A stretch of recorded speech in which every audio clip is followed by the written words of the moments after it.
Bienvenue sur la chaîne chrétienne Procès Mondial, une chaîne vouée aux enseignements, à l'évangélisation, à la propagation de la bonne nouvelle de notre Seigneur Jésus-Christ. Nous disons bienvenue à ceux qui nous suivent sur nos deux pages Facebook, Pat Congo et aussi sur Procès Mondial, car nous avons déjà aussi une page Facebook. L'évangile appliqué, l'émission légiste, l'évangile appliqué, craindre, glorifier et adorer notre Seigneur Jésus-Christ. Bien-aimés dans le Seigneur, c'est avec joie que nous vous accueillons ici, où nous allons parler, nous allons partager, nous allons enseigner la parole de Dieu. La fois passée à l'émission Légiste, nous avions regardé doctrinalement Noé le serviteur comme faisant partie du grand chapitre de voyage du corbeau. Aujourd'hui, nous sommes le 30 septembre 2023. À l'émission, qu'est-ce que nous allons voir aujourd'hui à l'émission? Alors, nous allons poursuivre les voyages du corbeau. Notre texte de base se trouve dans Genèse chapitre 8. Spécialement, nous allons commencer à regarder Noé, ses fils et son petit-fils. Vous connaissez ses fils, c'est Sem, Cham et Japheth. Son petit-fils, c'est Canaan. Tout se trouve dans Genèse chapitre 9, du verset 18 au verset 29, que nous allons diviser en deux parties. La première partie pour aujourd'hui, Noé, ivre et découvert. Et la prochaine émission, Noé, réveillé et couvert. C'est comme ça que nous avions intitulé, nous puisons ces titres de ces deux parties dans notre passage, dans notre texte, car il y a bel et bien deux parties. Première partie, Noé est ivre et découvert, et la deuxième partie, Noé réveillé, évidemment, de son vin, et couvert. Mais avant d'entrer dans cette matière qui provoque jusqu'aujourd'hui, et avec raison, beaucoup de conflits, beaucoup d'interprétations, remettons cette émission entre les mains de notre Seigneur, car c'est lui qui nous dirige, c'est son esprit qui nous parle, et c'est à lui de nous donner la force pour parler en son nom. Prions. Éternel Dieu Tout-Puissant, béni sois-tu Père. Merci Papa pour ce passage qui fait partie de ta parole, Seigneur. Toute écriture est inspirée, bonne pour corriger, enseigner, ainsi de suite. Seigneur, que ton esprit puisse nous habiter et qu'il nous enseigne afin que nous puissions transmettre ta parole et non les pensées, les philosophies du monde, Seigneur. Gloire à toi, Papa. Bénis nos bien-aimés qui nous suivent. Que leur famille soit sous ta garde. Que leur santé soit renouvelée chaque matin, Seigneur, car toi, tu es l'Éternel Rapha, tu es le Dieu qui donne la santé, tu es le Dieu qui donne la vie, tu es le Dieu qui nous fait lever chaque matin, Seigneur. C'est par grâce et non par habitude que nous le faisons. Béni sois-tu, Papa. Ainsi nous t'avons prié. Au nom de Jésus-Christ, nous disons Amen. Bien-aimés dans le Seigneur, Noé, ivre et découvert. Ce qui veut dire que Noé était d'abord éveillé et couvert. Mais avant, lisons notre passage pour comprendre de quoi il s'agit. Nous sommes dans Genèse chapitre 9, du verset 18, comme je l'avais dit, jusqu'au verset 29. Genèse chapitre 9, à partir du verset 18 jusqu'au verset 29. Je lis au nom de notre Seigneur Jésus-Christ. Le fils de Noé qui sortirent de l'arche étaient Sem, Cham et Japheth. Cham fut le père de Canaan. Ce sont là les trois fils de Noé et c'est leur postérité qui peupla toute la terre. Noé commença à cultiver la terre et planta de la vigne. Il but du vin, s'enivra et se découvrit au milieu de sa tente. Cham, père de Canaan, vit la nudité de son père et il les rapporta dehors à ses deux frères. Alors Sem et Japheth prirent les manteaux, les mirent sur leurs épaules, marchèrent à reculons et couvrirent la nudité de leur père. Comme leur visage était détourné, ils ne virent point la nudité de leur père. Lorsque Noé se réveilla de son vin, il apprit ce que lui avait fait son fils cadet. Et il dit, maudit soit Canaan, qu'il soit l'esclave des esclaves de ses frères. Il dit encore, béni soit l'Éternel, Dieu de Sem, et que Canaan soit leur esclave. Que Dieu étende les possessions de Japheth, qu'il habite dans les tentes de Sem, et que Canaan soit leur esclave. Noé vécut après le déluge 350 ans. Tous les jours de Noé furent de 950 ans. Puis il mourut. Parole du Seigneur. Bien-aimés dans le Seigneur, de quoi s'agit-il? Nous avions dit que il y a beaucoup de choses qui ont été dites. Nous-mêmes, il y a 2 ans, nous avions prêché, nous avions enseigné sur ça, avec promesse d'y revenir très lentement et plus clairement avec les explications, car il y a 2 ans à peu près, c'était dans l'émission Yeshurun. Donc, une émission pas vraiment appropriée pour un enseignement en profondeur. Nous voici, l'occasion nous est donnée de revenir là-dessus. C'est un passage que nous avons divisé en 2, comme je l'ai dit. Donc, nous allons voir du verset 18 jusqu'au verset 23 aujourd'hui. La prochaine émission, nous compléterons et nous ferons une conclusion. Bien-aimés dans le Seigneur, pour commencer,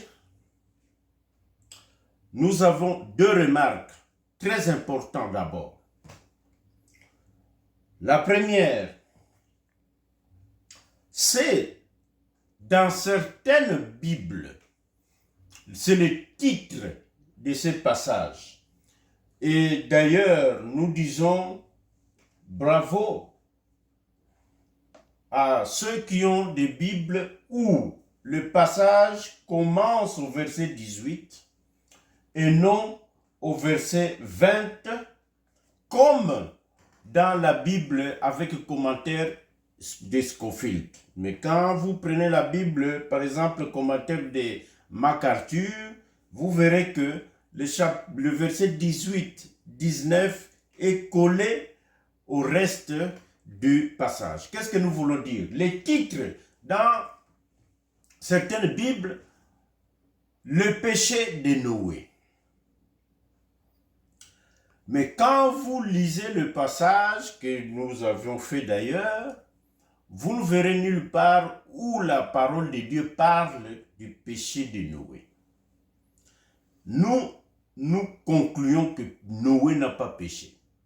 Car si c'était le cas, la Bible allait, Dieu allait condamner le comportement de Noé.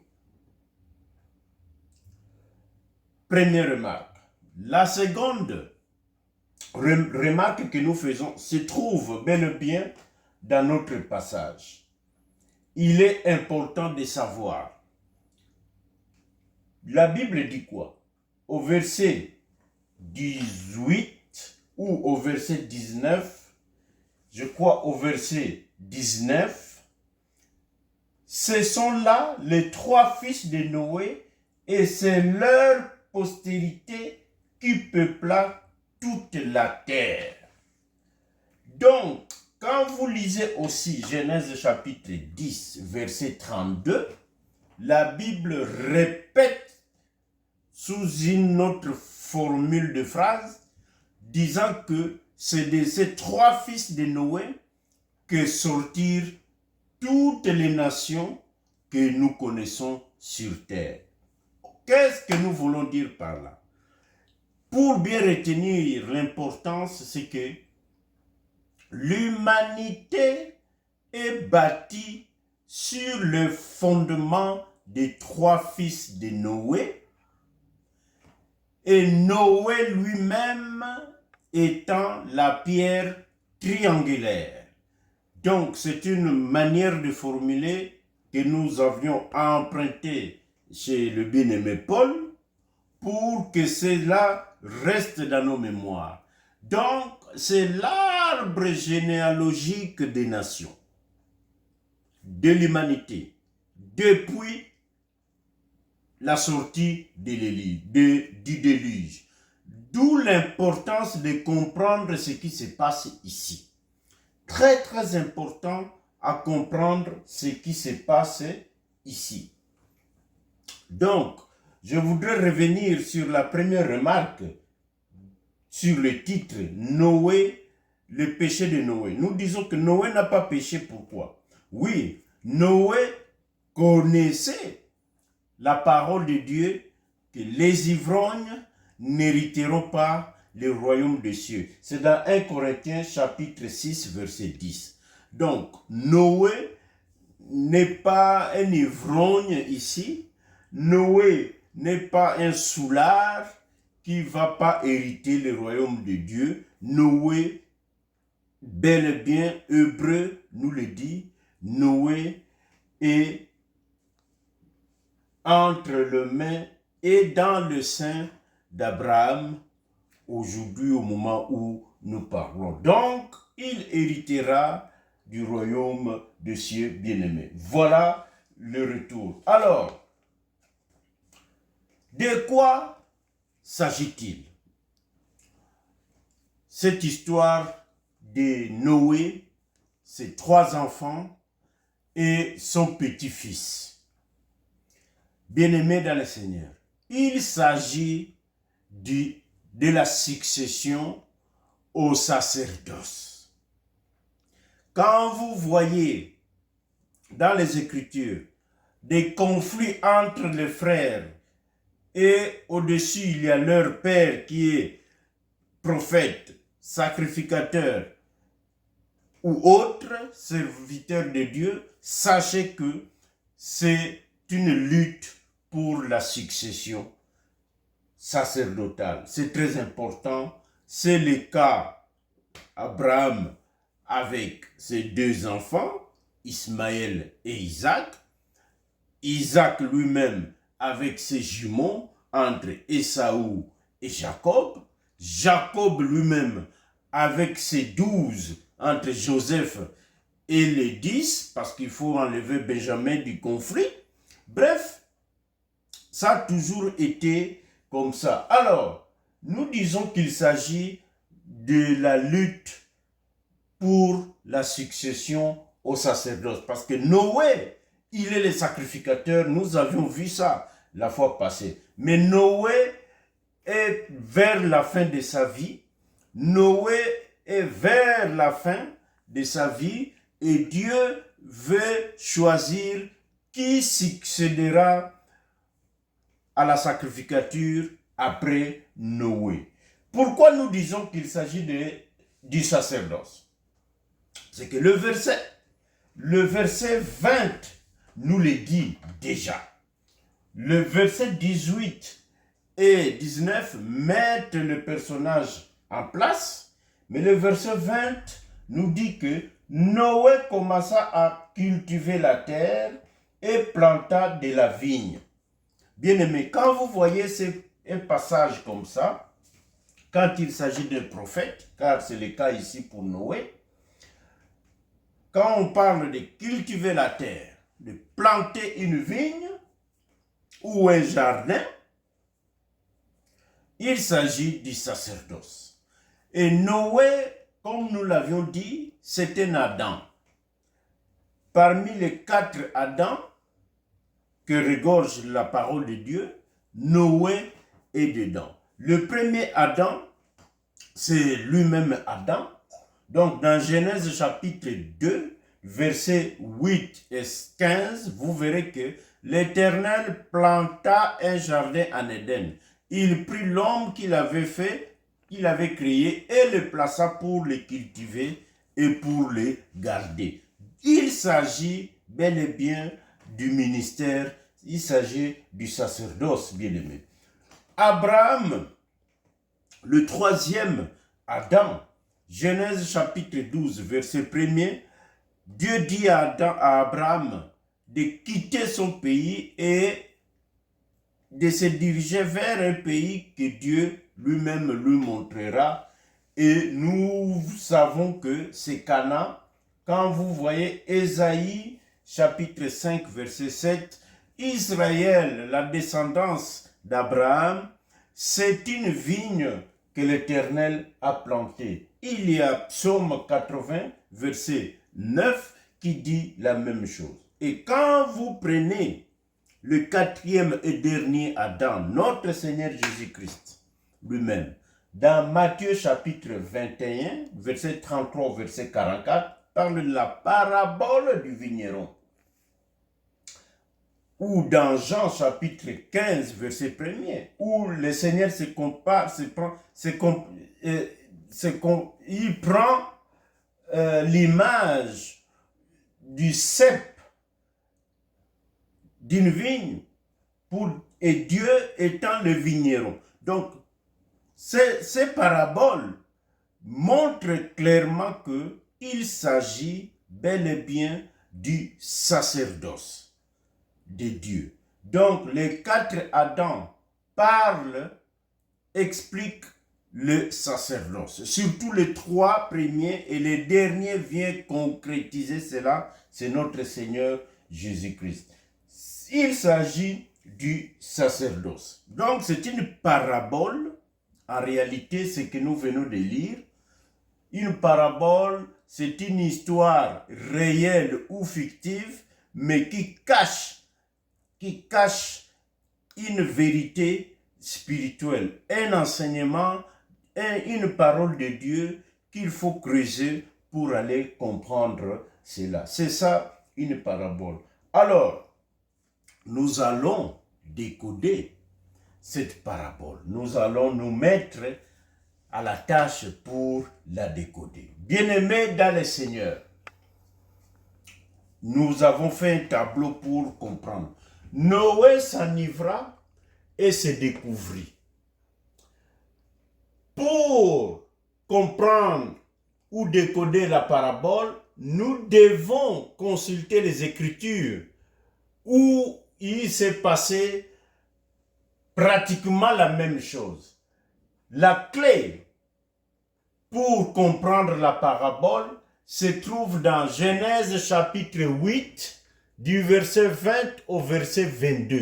Ça, c'est la clé du tabernacle qui va nous permettre de décoder la parabole Noé, ses 3 fils et son petit-fils. Alors, Genèse chapitre 8, c'est un passage qu'on a régulièrement étudié. On a vu même dans la révélation, dans la prophétie. Mais ici, nous allons l'utiliser comme clé, comme algorithme spirituel pour décoder le passage qui nous intéresse. Alors, que dit Genèse chapitre 8 à partir du verset 20? Noé sort de l'arche, Noé rassemble les éléments, Noé bâtit un autel et Noé offre des holocaustes à Dieu. Dieu sent une odeur agréable et il commence à parler dans son cœur. Et il parle de bénédiction pour Noé et jure de ne plus faire ce qu'il a fait et promet, entre guillemets, la vie éternelle à la terre. Nous avions parlé de cela. Lorsque nous schématisons, nous trouvons que c'est un tabernacle, ce passage. Pourquoi nous disons cela? Dieu, dans Genèse 8, Dieu est dans le lieu très saint. Ici. Et Noé, c'est lui qui fait les services.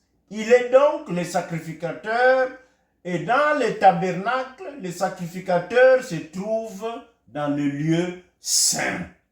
Parce que c'est lui qui va offrir les holocaustes dont les odeurs vont monter vers le lieu très saint et Dieu va se réjouir. Et dans le parvis, il y a le reste de la famille de Noé. Dans le parvis ici. Donc, nous avons le parvis, le lieu saint et le lieu très saint. Le lieu très saint, c'est la résidence, c'est la chambre de Dieu. Le lieu saint, c'est le bureau du sacrificateur, le serviteur qui fait les offrandes. Le parvis, c'est le peuple, le reste du peuple attaché quand même à Dieu. Donc, le sacrificateur est au milieu, c'est lui qui a accès au lieu très saint et c'est lui aussi qui a accès au parvis pour transmettre le message qui vient du lieu très saint. Voilà ce qui s'est passé. Donc, Noé a offert des holocaustes à Dieu. Dieu se réjouit et Dieu bénit Noé et la famille de Noé restée dans le parvis. Ça, c'est la clé, c'est l'algorithme spirituel qui va nous permettre de comprendre notre passage ici. De quoi s'agit-il dans Genèse chapitre 9 à partir du verset 18? Ça dit quoi? Pour y arriver, il nous suffit de remplacer. Nous avons reproduit le schéma, le lieu très saint, le lieu saint et le parvis pour Genèse chapitre 9 à partir du verset 18 jusqu'au verset 23. Ce que nous devons faire, c'est que nous allons remplacer les personnages en fonction des rôles qu'ils jouent dans notre passage, en fonction de leur position géographique dans notre passage, et nous allons comprendre qu'il s'agit du sacerdoce et qu'il s'agit d'un tabernacle aussi dans notre passage. Alors, notre passage dit quoi? Commençons par Noé. Le verset 21 dit que Noé eut bu du vin, il se découvrit.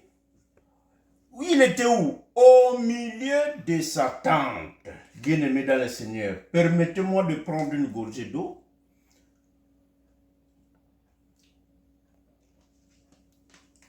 La gorge, il faut l'entretenir 2 fois.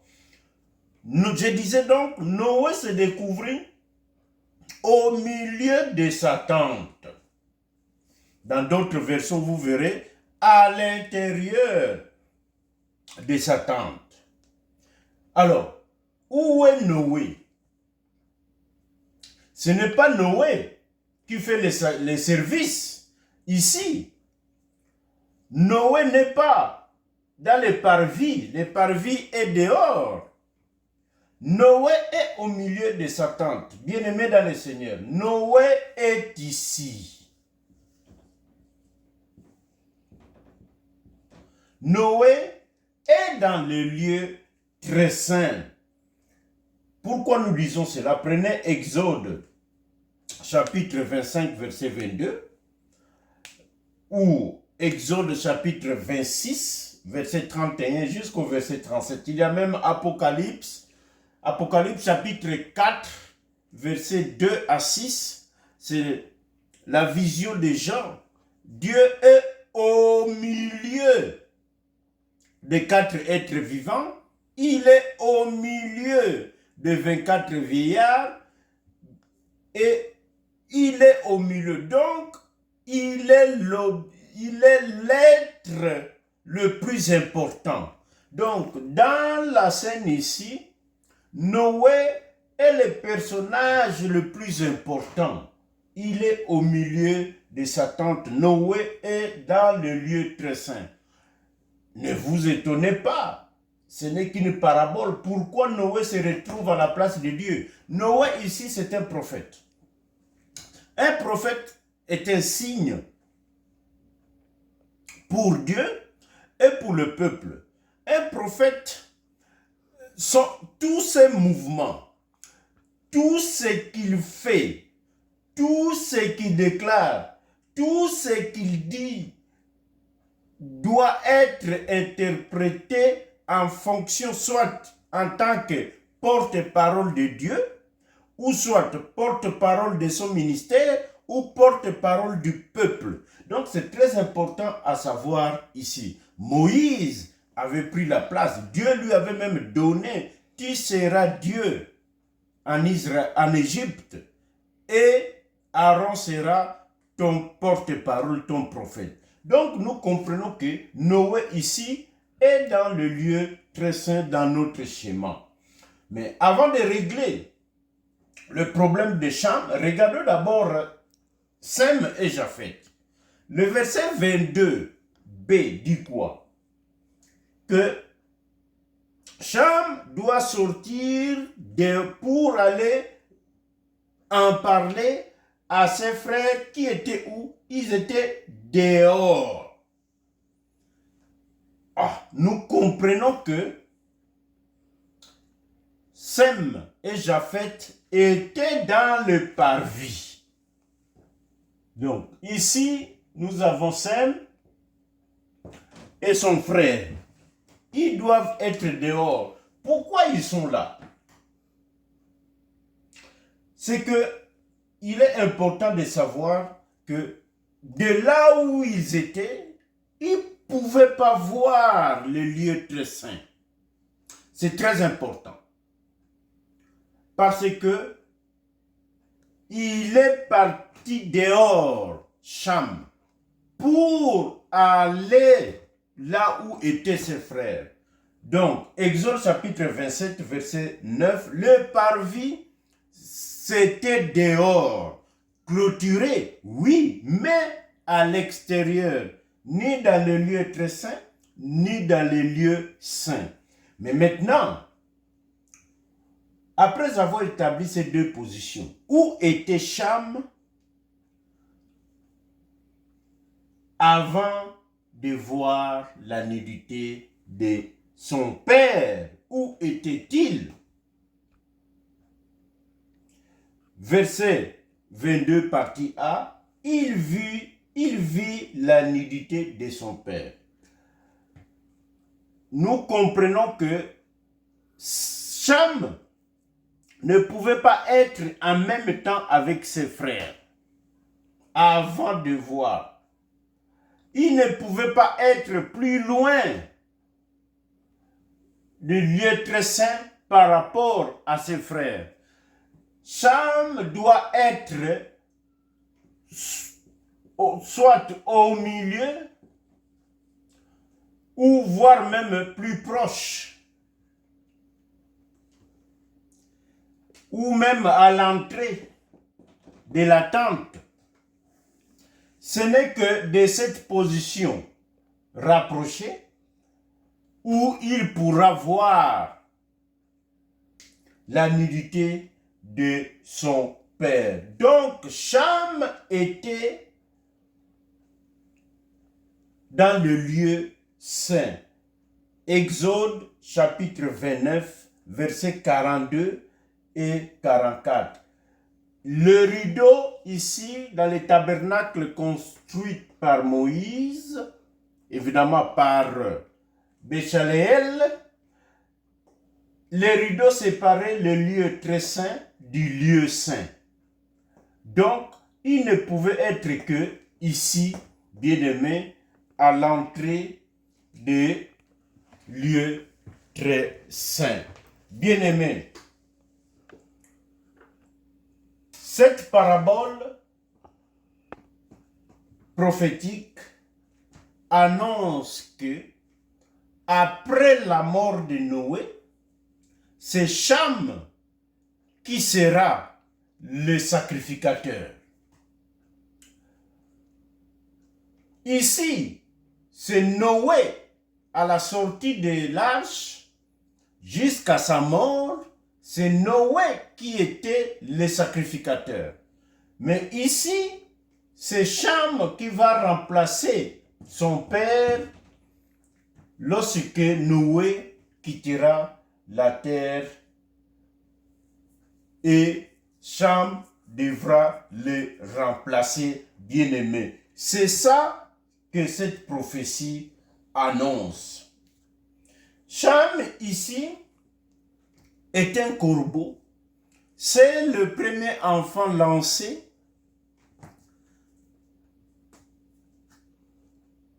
avant les autres.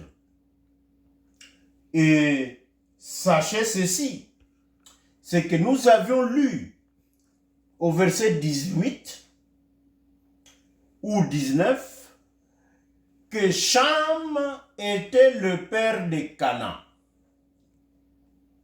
Cette écriture n'était pas là pour juste amuser la galerie, non. Canaan aussi succédera à son père, à la sacrificature. Car il faut distinguer Canaan, le fils, et Canaan, la descendance. C'est très important que nous verrons la prochaine fois. Il est important de le savoir. Cham, père de Canaan. Noé, Cham, Canaan. C'est ce qu'il se répétera. Abraham, Isaac et Jacob. Très important. Rien de nouveau sous le soleil, bien-aimé dans le Seigneur. Maintenant que nous avions décodé, nous avons le schéma qu'il s'agit bel et bien du sacerdoce, d'une lutte de succession au service, au sacerdoce. Regardons maintenant des phrases ou des expressions qui peuvent choquer certaines personnes ou que les gens mal intentionnés ont utilisé abusivement pour des intérêts politiques, des intérêts raciaux, pour des intérêts mercantilistes. Nous allons en parler avant de finir. Regardons la première expression ou la première phrase c'est Cham vit la nudité de son père. Qu'est-ce que cela veut dire? Bien-aimés dans le Seigneur, nous savons que la Bible condamne clairement et doctrinalement la sexualité sous toutes ses formes dans la même famille. Très important. Nous savons que Lévitique 18 parle abondamment de cela. Mais ici, il ne s'agit pas de cela, bien-aimés. Il ne s'agit pas de cela. Dans les paraboles, il y a toujours des langages imagés. Il y a toujours des langages allégoriques. Quand un prophète parle, quand la Bible parle, des fois, il y a des langages imagés qui sont insérés que les gens interprètent mal. Nous donnons un exemple. Premier épître de Jean, chapitre 3, au verset 9, que nous allons lire. Nous allons quand même le lire. Jean, premier épître de Jean, il y en a 3. Jean, nous avions dit que Jean, c'est le Moïse de la grâce. Si vous ne le savez pas, c'est le Pentateuque de la grâce que nous avons avec Jean. Alors, premier livre de Jean, chapitre 3, verset 9. Je lis au nom de notre Seigneur Jésus-Christ. Quiconque est né de Dieu ne pratique pas le péché, parce que la sémence de Dieu demeure en lui. Et il ne peut pécher parce qu'il est né de Dieu. Et vous pouvez lire 1 Pierre chapitre 1 verset 23-25 que la sémence de Dieu c'est quoi? C'est la parole de Dieu. Bien-aimés dans le Seigneur, vous ne pouvez pas recevoir la sémence sans voir la nudité. Vous ne pouvez pas être né de nouveau s'il n'y a pas eu un père qui s'est dénudé. Très important à savoir. Mais la nudité dont il s'agit ici, ce n'est pas celle que tout le monde a parlé. La nudité de Dieu, c'est sa bouche, où sortent les bénédictions. Et la nudité d'un enfant de Dieu, c'est son oreille pour entendre les paroles. Voilà de quoi il s'agit ici.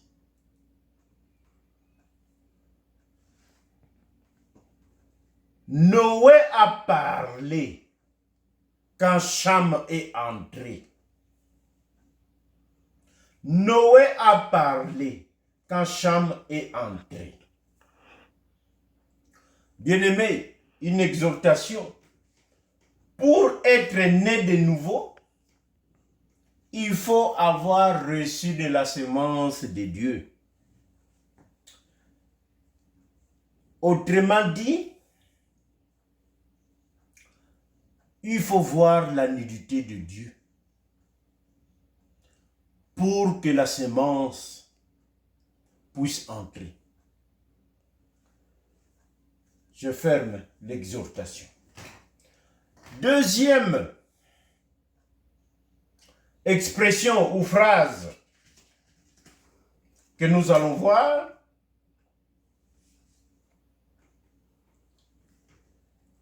Noé s'enivra. L'ivresse de Noé. De quoi s'agit-il en réalité? D'ailleurs, j'aime l'écriture.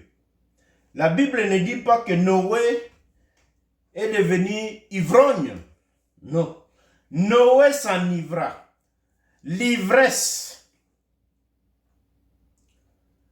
qui lui a donné du vin qui l'a rendu ivre. Bien-aimé dans le Seigneur, pour répondre, retournons ici. Genèse 8, du 20 au 22. Noé bâtit un autel et offrit les holocaustes à Dieu. Dieu sentit une odeur agréable et Dieu commence à parler à son cœur. Autrement dit, les offrandes que Noé avait données à notre Dieu lui avaient rendu ivre de joie. Dieu était devenu ivre et Dieu a commencé à parler. Et c'est ça qui s'est passé avec Noé. Noé but du vin. Ce sont les offrandes que Cham a données. Nous sommes toujours dans la typologie d'une parabole. Et Noé est devenu ivre de joie. Et Noé a parlé dans son ivresse. Noé a béni dans son ivresse. Noé a béni dans son ivresse. Bien-aimé dans le Seigneur. Dernière parole ou expression qui peut choquer ou qui peut réjouir les autres. Alors Sem et Japheth prirent les manteaux, ils mirent le manteau au niveau des épaules et en reculant, entrèrent dans la tente et couvrirent la nudité de leur père. Qu'est-ce que cela veut dire en réalité? Et nous allons terminer là-dessus. Il faut se poser la question, pourquoi ils sont deux? Parce que c'est une tâche qu'une seule personne, Sem, pouvait le faire. Mais il a fallu associer Japheth. Ah, nous comprenons que ici vient poindre à l'horizon la présence de la colombe. Rappelez-vous ce que nous avions dit à propos de la colombe dans la nature. La colombe ne peut pas rester toute seule. Si vous regardez dans la nature, que ce soit les pigeons, que ce soit les oiseaux de leur espèce, ils restent toujours en communauté. Une colombe isolée est une proie facile. C'est à ses risques et périls. Voilà pourquoi ils sont deux. Première explication. Deuxième explication, c'est que cela annonce déjà le nombre de voyages complets que la colombe de notre passage de base fera, que nous verrons. Ici, c'est Sem en réalité qui se pointe. Sem, qui est la colombe, se pointe, mais accompagné de son frère, en réalité, qui s'est caché. Et vous savez, en reculant pourquoi? Dans une écriture que nous avions lue, quand nous avions parlé de la colombe dans les Écritures, Osée chapitre 7, verset 11, le prophète Osée parlait d'Éphraïm, c'est-à-dire Israël du Nord, qui se comportait comme une colombe bête, une colombe sans intelligence, une colombe stupide. Cette colombe, Éphraïm voulait aller en Égypte, mais se dirige vers la Syrie. Donc, quand vous regardez la carte, c'est côté opposé de l'Égypte. Tu veux aller en Égypte, tu es en Israël, tu dois aller vers le sud-ouest et non aller vers l'est, vers le nord-est. Donc, c'est la stupidité d'une colombe, des fois, c'est le manque d'intelligence d'une colombe. Et ici, il croyait bien faire. Mais en couvrant, en se cachant, en couvrant, ils ont empêché la parole d'entrer dans leurs oreilles. Qu'est-ce que cela voulait en réalité dire? C'est que ce mouvement que les deux, en réalité dans un, ce mouvement qu'ils font, annonce le type de sacerdoce qui sera sous Sem, représentant la descendance de Sem. Un sacerdoce qui ne donnera pas la vie. Un sacerdoce voilé. Un ministère voilé. Ils sont partis à contre-cœur. C'est un sacerdoce à contre-cœur. C'est un ministère qui ne donnera pas vie. C'est un ministère voilé. Un ministère de la loi. Un ministère et non de bénédiction comme tel bien-aimé dans le Seigneur. Voilà ce que voulait dire Sem et Japhet prirent le manteau. Je n'ai pas touché le manteau qui est le symbole d'un pouvoir, le symbole, oui, des fois aussi de la royauté. Mais ici, c'est vraiment un sacerdoce qui ne donne pas la vie. Un sacerdoce, même si Noé parlait, pendant que eux étaient là, eux ne pouvaient pas écouter parce qu'ils ont tourné les dos. C'est comme Moïse qui a vu Dieu de dos. Un ministère qui n'est pas de face à face avec Dieu, c'est un ministère qui ne donne pas la vie. Bien-aimés dans le Seigneur, voilà la première partie de notre passage. Très important à savoir, c'est que cette parabole prophétique annonce la succession au sacerdoce de Cham, après de son fils Cana, et après de Sem plus tard. Nous le verrons maintenant en profondeur la prochaine émission, la deuxième partie. Noé, réveillé de son vin et couvert. Qu'est-ce que cela voudra dire? Et après, nous conclurons, nous verrons que le voyage du corbeau qui a commencé avec Noé, nous avions vu ça,